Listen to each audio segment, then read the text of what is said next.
Well, sahabat cendekia, it's nice to be back. Terima kasih sudah menjadi langganan channel Sarjana. Baik, pada segmen kali ini kita podcast lagi, part 2 ya, sahabat cendekia. Kita part 2 akan membahas tentang liputan akademik organisasi juga, ya. Bagaimana siapa sih tentunya di dunia perkuliahan banyak sekali tantangan-tantangan yang kita temui ya. Baik itu cara menghadapi sesama, misalnya teman, cara berkawan mungkin, atau memilih partner, siapa saja teman yang mampu mensupport kita, dan bagaimana cara menghadapi tantangan tentunya ya. Ya, tantangan perkuliahan akademik. Oke, ini sangat menarik sekali ya untuk podcast kali ini tentang serba-serbi dunia perkuliahan ya, bukan dunia percintaan ya, walaupun ada dunia percintaan tapi ditepis dulu ya, kita fokus ke dunia perkuliahan ya. Bagaimana sih pandangan dunia perkuliahan, gambaran secara universalnya seperti apa, dan rentetan masalah tentunya ada ya.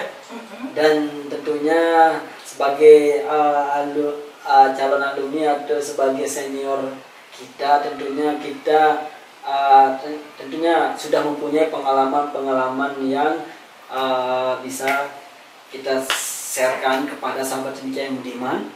Oke, kita lanjut saja ya. Kita lanjut ke topiknya, bagaimana cara menghadapi selama perkuliahan dan tantangan-tantangannya. Ya, langsung saja ke ibunda kita. Oke, baik, di sini berbicara kaitannya dengan tantangan selama duduk di bangku perkuliahan. Tentu setiap mahasiswa memiliki tantangan itu tersendiri. Oleh sebab itu di sini perlunya kita sharing-sharing kaitannya dengan dunia perkuliahan, yang dimana di sini dunia perkuliahan itu pasti kita banyak mahasiswa yang mengalami yang namanya jenuh, apalagi banyak tugas, apalagi sudah semester akhir, terus banyak yang mulai males-malesan, apalagi dan banyak banyak permasalahan-permasalahan yang kita temui gitu. Apalagi keinginan untuk menikah gitu. Banyak banget kan mahasiswa yang sedang perkuliahannya lancar tapi dia ngebet loh pengen nikah gitu. Nah, bagaimana sih cara kita menghadapi setiap permasalahan-permasalahan yang ada itu?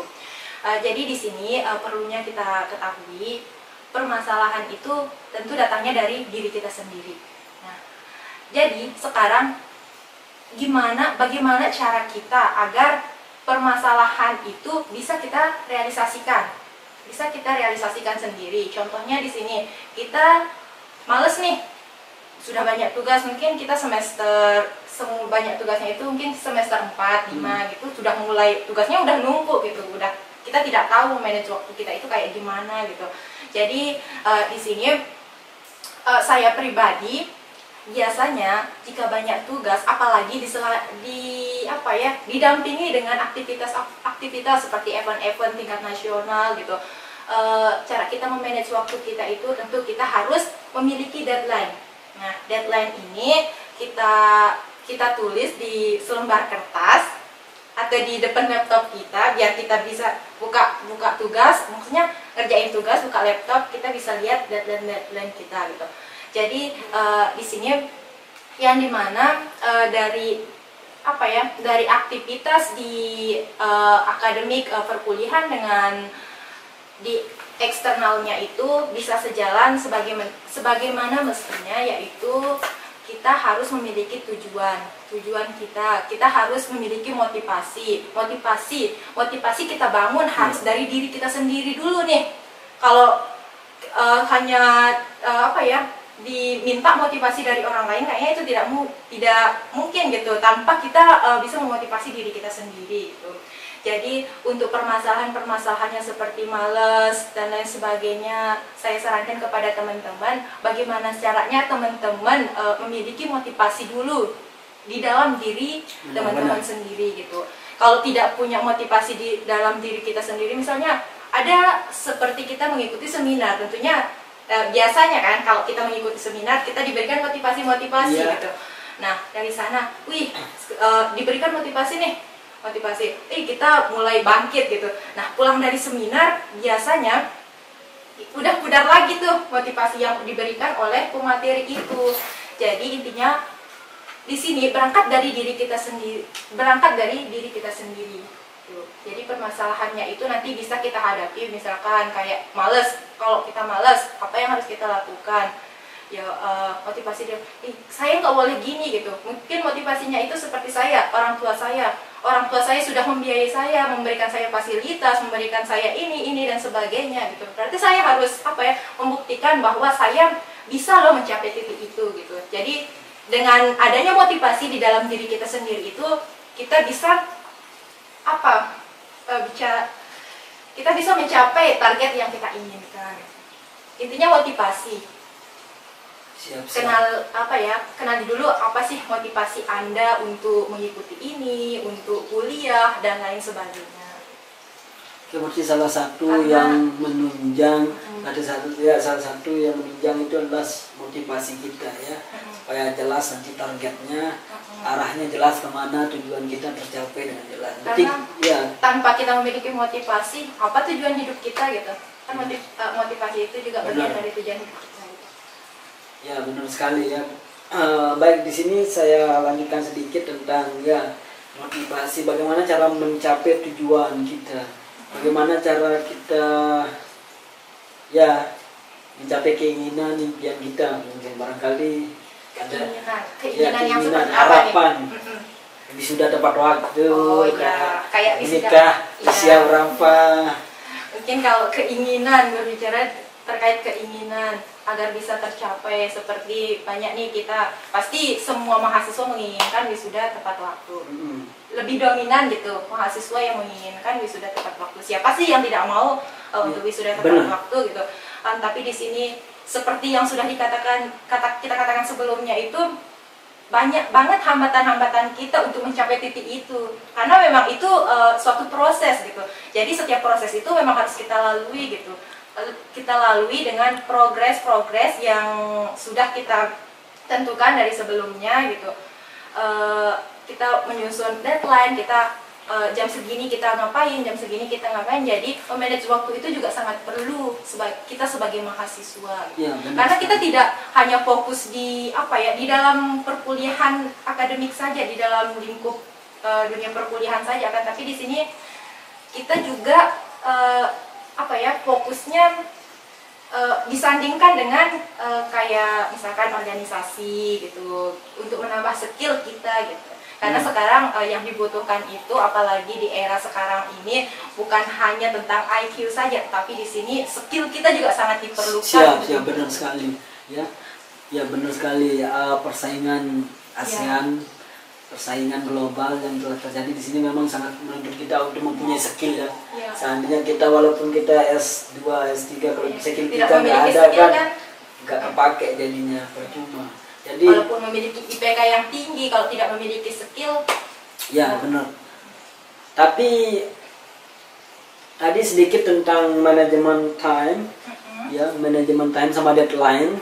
Jadi bukan hanya sekedar manage penugasan saja ya, tapi semua lingkup waktu yang kita benar-benar bisa mengoptimalkan waktu kita seperempat mungkin ya. Intinya harus produktif, apapun yang kita lakukan itu harus produktif. Ya dalam artian ini kan, kalau kita terus sibuk misalnya tugas terus saja, fokus tugas juga kan lama-lama stres juga kan. Tahulah tugas mahasiswa kan nggak satu dua ya, semua tugas. Jadi ada saran nggak supaya adik-adik kita, kakak-kakak kita di sana supaya bisa dengan tepat untuk menyelesaikan persoalan ini? Mungkin kalau sarannya itu yaitu kita harus tetap produktif dengan apa yang kita kerjakan. Intinya jangan setengah-tengah. Nah, tujuan kita itu apa? Ingat tujuan kita itu untuk kuliah. Jadi ya udah kuliah, jangan setengah-tengah gitu. Dan lakukan semua itu dengan secara produktif. Tanpa kita melakukan sesuatu, kalau tidak produktif kan sia-sia gitu. Nanti kerjaan kita setengah-setengah gitu. Jadi apapun yang kita lakukan harus dilandaskan dengan apa ya, keinginan diri kita sendiri, juga datangnya dari keinginan diri kita sendiri. Motivasi dari diri kita sendiri juga sangat diperlukan, karena tanpa motivasi dari diri sendiri mungkin semuanya tidak bisa tercapai sampai titik ini gitu. Oke, baik, tentang perkuliahan. Ini kan banyak sekali saya dengar dari mahasiswa senior maupun kakak tingkat, nggak tahu nakut-nakutin atau apa, kurang tahu ya. Menurut pengalamannya pribadi ya, bahwa semester yang horor itu di semester berapa sih, yang benar-benar itu tempatnya tantangan, tempatnya challenge mahasiswa yang sesungguhnya itu. Banyak yang saya lihat kan, banyak yang jatuh di sana, banyak yang berhenti masuknya, banyak yang menikah, dan banyak yang gak produktif pokoknya di semester 5 ini. Rata-rata kelihatan sekali ya, penurunan dari kelas mungkin. Coba bisa semester berapa kira-kira? Kalau menurut saya sih ya semester 5. Biasanya kan kalau kita di PGSD, biasanya kalau di semester 5 itu yang paling menakutkan menurut kita nih di micro teachingnya. Di micro teaching. Ya, dan juga di sana banyak kayak penugasan seperti kita harus menyusun RPP. Biasanya kalau mengambil ilmu pendidikan gitu. Perangkat pembelajarannya. Perangkat pembelajaran, sedangkan perangkat pembelajaran itu D3 administrasi. Iya, banyak banget gitu. Mulai dari prota, prosem dan sebagainya sampai ke penilaian, sampai evaluasinya gitu. Jadi cara kita menghadapinya itu ya hadapi aja dengan santai gitu. Intinya atur, manage waktunya dengan sebaik-baiknya. Mungkin kalau waktu yang produktif untuk belajar itu yang jam berapa, tapi kan kita memiliki waktu produktif yang berbeda-beda. Mungkin kakak waktu produktifnya mungkin pagi gitu, jadi kerjakan itu pagi. Kalau adik kan biasanya, kalau adik itu produktifnya adik dalam mengerjakan sesuatu itu malam gitu, jadi adik mengerjakannya di waktu malam hari. Dan lihat dulu nih, kalau belajarnya itu kita harus biasanya kita memiliki karakteristik style sendiri. Mungkin ada yang pakai musik baru dia bisa cepat masuk pelajarannya, ada yang sambil visual. makan, dan kalau saya sendiri sih harus dia hening gitu, sepi, sunyi ya, berarti. harus sendiri di dalam ruangan sunyi, itu, bisa jadi fokus. kita bisa fokus, dan memang harus benar-benar fokus dah. Oke, tadi kan ini salah satunya tadi untuk penyusunan perangkat pembelajaran yang sangat banyak itu kayak jurusan D3 administrasi aja ya. Oke, yang selain dari itu mungkin unsur eksternalnya, mungkin apa kendala bagi mahasiswa yang banyak berhenti, banyak yang down di sana selain yang itu? Selain yang itu banyak sih, biasanya kita di semester itu mulai males. Mulai malas, apalagi banyak tugas, males. Terus kita sering menunda-nunda waktu dalam mengerjakan tugas. Nah, itu juga sebenarnya harus kita hilangkan sebagai mahasiswa gitu. Karena menunda-menunda itu, besok nih dikerjain. Jadi ujung-ujungnya kita ngerjainnya di deadline-nya itu gitu. Jadi apa yang kita kerjakan itu tidak semaksimal, tidak semaksimal sebelum deadline-nya itu. Oke, jadi saya simpulkan sedikit bahwa jangan pernah menunda-nunda pekerjaan, jangan pernah menunda sholat juga ya tentunya. Jangan pernah menunda-nunda tugas, maksudnya kalau kita tunda besok besok gitu. Ya lama kan satu datang minggu datang satu jadinya cicil kan gitu. sedikit lama-lama jadi bukit, jadinya banyak, jadinya malas nanti di sana ya. Itu salah satu kendala besarnya. Jadi strategi mahasiswa, strategi sahabat cendekia yang budiman di sana, berarti jika ada tugas langsung saja dicicil, langsung saja dikerjakan, jangan pernah menunda-nunda. Jadi itu ya, yang kalau kita ngelihat tugas numpuk, terus jadi itu loh yang membawa kita merasa males gitu. Banyak banget pengen ngerjain ini, tapi yang itu kasihan nggak dikerjakan gitu. Jadi itu yang membuat kita terkejar sama deadline gitu. Jadi apa untuk yang di apalagi nanti kalau ingin mengikuti event-event pasti nggak apa ya, tidak produktif. Iya, benar Jadi sejak dari sekarang mulai apa ya, kita bisa mengatur atau memanage waktu kita, baik untuk belajar, baik untuk apa, bermain, chattingan, mungkin chattingan sama pacarnya kan. Benar sahabat Cengkia ya. Jangan lupa untuk refreshing 1-2 kali ya, supaya agar tidak stres sama tugas-tugas perkuliahan Anda ya. Menikmati, intinya menikmati ya. Serumit apapun jalan itu kalau kita nikmati nggak terasa, pasti bakal nyampe ya.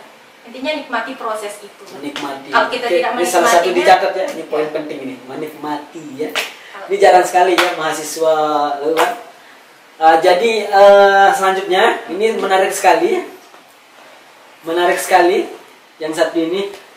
Kita lihat bahwa banyak sekali yang wisudanya tidak tepat waktu, bahkan kita perhatikan tetap ada lebihnya semester ya, banyak sekali ini. Ini salah satu ini bisa dijadikan apa, judul skripsi ya, kenapa mahasiswa terlambat wisuda. Iya, terlambat wisuda. Apa sih penyebabnya? Beberapa penyebabnya. Kita akan membahas lebih. Kenapa sih banyak sekali mahasiswa yang wisudanya terlambat? Bahkan rata-rata ya, bukan nggak 1-2. Kita bahkan nggak bisa menghitung kalau kita tidak meneliti ya. Jadi banyak sekali mahasiswa yang terlambat tentunya ya. Ini, iya. Jadi bagaimana sih salah satu solusi atau beberapa solusi mungkin yang bisa diterapkan oleh adik-adik kita ini ya, adik-adik yang saya cintai, kakak-kakak yang saya banggakan di sana. Jadi tolong disimak, ini sangat penting sekali ya, bagaimana cara kita agar bisa wisuda tepat waktu dan bagaimana cara menikmati proses skripsi kita ya, skripsi ya. Oke. Baik. Kalau berbicara kaitannya dengan skripsi, semua pasti mahasiswa akhir kayak apa ya, terhantui gitu dengan skripsi. Padahal kalau kita lihat nih, kalau kita ngerjakan skripsi itu cuma fokus ke situ saja, maksudnya lebih santai daripada perkuliahan. Maksudnya kalau di perkuliahan kan kita memiliki banyak MK nih, jadi kefokusan kita itu ke banyak cabangnya gitu. Misalkan di semester ini kita ada 10 MK gitu. Jadi kalau ada tugas berarti kefokusan kita itu ke banyak cabang gitu. Sedangkan kalau di skripsi, itu kita dikasih waktu banyak banget gitu, dan kita hanya mengerjakan itu gitu. Jadi kalau menurut saya nih kepada teman-teman semua, bagaimana agar kita tetap produktif di dalam mengerjakan skripsi itu, jangan bermalas-malas. Yang pertama itu intinya jangan bermalas-malas, jangan menunda-nunda. Dan jika ada misalnya kita biasanya awal-awal bimbingan banyak nih yang dibentak sama dosen pembimbingnya terus langsung down. Jadi siapkan mentalnya dulu nih untuk mental itu juga sangat perlu nih, apalagi nanti saat ujian skripsi. Wah, mantep nih kalau ujian skripsi, ngomong sama ujian skripsi nih ya, kursi panas ya. Iya. Tapi awalnya saja nih, saat mau mulai saja, maksudnya kita deg-degan. Kalau udah berhadapan biasa aja sih. Tapi itu di saya gitu, di pribadi. Kembali lagi bersama mental ya, mental kita benar-benar harus kuat ya. Jangan sampai down, kalau down bangkit lagi ya. Oke, yang tadi ya, jangan bermalas-malasan. Ya, jangan bermalas-malasan. Apalagi disuruh ini langsung nanti aja deh. Gitu. Jadi kan menunda-nunda gitu. Ujung-ujungnya menunda terus. Nggak jadi-jadi. Ya. Dan akhirnya tetap jalan di tempat gitu. Saya rasa penyakit semua. Saya rasa penyakit yang paling banyak yang orang kena itu di mahasiswa itu adalah ini, yang malas ini. Iya. Coba ini malas ini ya, sangat ngeri sekali ya kita lihat. Coba sekarang berikan bagaimana cara mengatasi rasa malas. Coba gimana? Berikan tanamkan pada diri sendiri bahwa kita dari sejak maba sudah mulai kayak mengatur, memanage waktu kita dengan misalkan dengan belajar, kalau tidak baca-baca buku dan lain sebagainya. Dan nanti itu akan berlanjut, mungkin semester 1 bisa baca buku, 1 buku aja dah gitu. Jadi intinya produktif di setiap di setiap jam, maksudnya di setiap harinya itu tetap lakukan hal yang positif, walaupun itu cuma 1 jam 2 jam gitu, tapi tetap lakukan, dan lama kelamaan nanti itu akan menjadi habit atau kita akan terbiasa dengan itu, sehingga kita sudah terbiasa melakukan hal-hal yang positif. Dan nanti dampaknya juga kita mungkin kalau kita ada kerjaan, maksudnya tidak memiliki pekerjaan, malah kita kayak gimana bingung, rasanya resah karena sudah terbiasa dengan aktivitas-aktivitas positif gitu. Seperti misalkan dari sejak maba latih diri untuk mengikuti misalkan event-event di tingkat provinsi atau di tingkat nasional, kan banyak nih sekarang, apalagi info di lomba di Instagram banyak banget nih untuk info-info lomba kaitannya dengan karya ilmiah gitu. Ikuti saja gitu, walaupun tidak maksimal, yang penting ikuti, kerjakan apa saja hal positif yang bisa dikerjakan. Jadi itu akan mengurangi hal-hal negatif nih. Jadi kita sudah setiap harinya sudah melakukan hal-hal positif, seperti misalkan mengikuti ini, kita sibukkan diri dengan hal-hal yang positif, sehingga dengan demikian nanti saat penyusunan, saat kita sudah menyusun skripsi, kita sudah terbiasa, sudah produktif dengan hal-hal seperti itu, dengan hal-hal positif. Oke, baik. Sibukkan diri dengan hal-hal yang bermanfaat, yang kan itu juga dampaknya luar biasa banget gitu. Ya, itu membuat energi positif dalam hidup kita. Tentunya kita harus bisa berpikir positif ya. Itu bagus sekali ya konsepnya ya. Jadi sahabat cendekia yang budiman, terus melakukan hal-hal yang baik, hal-hal yang positif, sehingga nanti kita akan terbiasa gitu. Itu menjadi habit kita. Kalau habit kita sudah positif seperti itu, sudah baik seperti itu ya, mau nggak mau nanti yang negatif akan terhilang dengan sendiri.